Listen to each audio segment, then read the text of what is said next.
যখন আমরা বাড়ি থেকে বা বাসা থেকে কোথাও রওনা দিব, তার আগ মুহূর্তে এই পথটি পড়ি, সদাপ্রভু আমার সহবর্তী, মনুষ্য আমার কি করিতে পারে। যদি আমরা এই পথটি পড়ে বের হই, তাহলে রাস্তাঘাটে আমাদের কোনো বিপদ আপদ হবে না।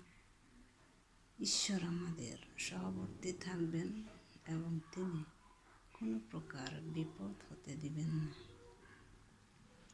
তিনি আমাদের ছায়ার মতো আমাদের সঙ্গে সঙ্গে থাকবেন। তাই যেখানেই যাই এই পথটি পড়ি এবং নিরাপদ থাকি। ঈশ্বর সবাইকে ভালো